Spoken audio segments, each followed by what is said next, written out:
திருச்சி துவாக்குடி சுங்கச்சாவடியில் விதிகளை மீறி சுங்க கட்டணம் வசூலிப்பதாக புகார் எழுந்துள்ளது. கட்டணத்தை செலுத்த மறுத்த தனியார் பேருந்துகளை சுங்கச்சாவடி ஊழியர்கள் தடுத்து நிறுத்தியுள்ளனர். மேலும் பிரச்சினை காரணமாக பேருந்திலிருந்து இறக்கிவிடப்பட்ட பயணிகள் அரசு பேருந்துகளில் பயணத்தை மேற்கொண்டனர். துவாக்குடி காவல் நிலையத்தில் தனியார் பேருந்து உரிமையாளர்கள் சுங்கச்சாவடி ஊழியர்களை அழைத்து போலீசார் பேச்சுவார்த்தை மேற்கொண்டு வருகின்றனர். இதுகுறித்தான கூடுதல் விவரங்களை வழங்குவதற்காக நமது செய்தியாளர் கோவிந்தராஜ் இணைப்பில் இருக்கிறார். வணக்கம் கோவிந்தராஜ், கூடுதல் விவரங்கள். ரவீனா, ஒரு மாதத்தில் சுங்கச்சாவடியை எத்தனை முறை வேண்டுமானாலும் கடந்து செல்ல பொது போக்குவரத்து மோட்டார் வாகனங்களுக்கு மாத கட்டணமாக 8405 ரூபாய் செலுத்தப்பட்டு வந்தது.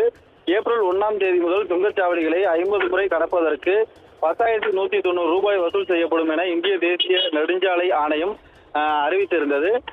அதன்படி இந்த கட்டண வசூலானது கடந்த 2009ஆம் ஆண்டுக்கு முன்பு துவங்கப்பட்ட சுங்கச்சாவடிகளுக்கு இது பொருந்தாது எனவும் இந்திய தேசிய ஆணைய விதியின்படி அறிவிக்கப்பட்டிருந்தது. அதன்படி திருச்சி துவாக்குடி சுங்கச்சாவடியானது 2008ஆம் ஆண்டு தொடங்கப்பட்டது. இதனால் இந்த விதிகளின் கீழ் இங்கு 8,405 ரூபாய் மட்டுமே வசூல் செய்யப்பட வேண்டும்.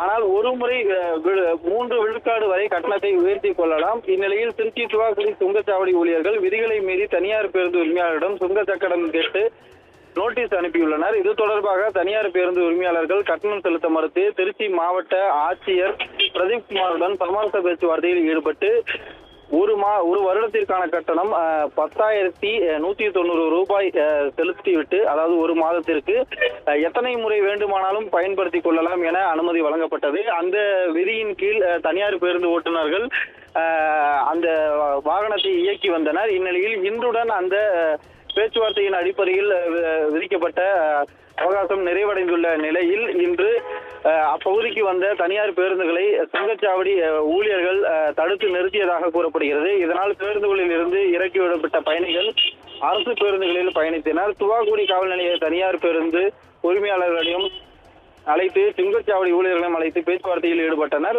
அதன் பின்னர் பேருந்தில் இருந்து பயணிகளை இறக்கிவிட்டது தொடர்பாக தனியார் பேருந்து உரிமையாளர்கள் மீது சுங்கச்சாவடி கட்டணம் கேட்டு தனியார் பேருந்துகளை தடுத்து நிறுத்தியது தொடர்பாகவும் போலீசார் பேச்சுவார்த்தையில் ஈடுபட்டனர். மேலும் அவர்கள் மீது சட்ட ரீதியான நடவடிக்கை எடுக்கப்படும் என திருச்சி மாவட்ட கூடுதல் காவல் கண்காணிப்பாளர் அரவிந்த் பனாவத் தெரிவித்திருக்கிறார். மேலும் மாவட்ட ஆட்சியருடன் பேசி மீண்டும் கால அவகாசம் கேட்கப் போவதாக திருச்சி மாவட்ட தனியார் பேருந்து உரிமையாளர்கள் சங்கம் பொருளாதார சிதம்பரம் தெரிவித்திருக்கிறார். தொடர்ந்து பயணிகள் சுங்கச்சாவடி முன்பு இறக்கிவிடப்பட்ட சம்பவமானது இப்பகுதியில் பரபரப்பை ஏற்படுத்தியிருக்கிறது. ரவீனா, கூடுதல் விவரங்களை வழங்கியமைக்காக நன்றி கோவிந்தராஜ்.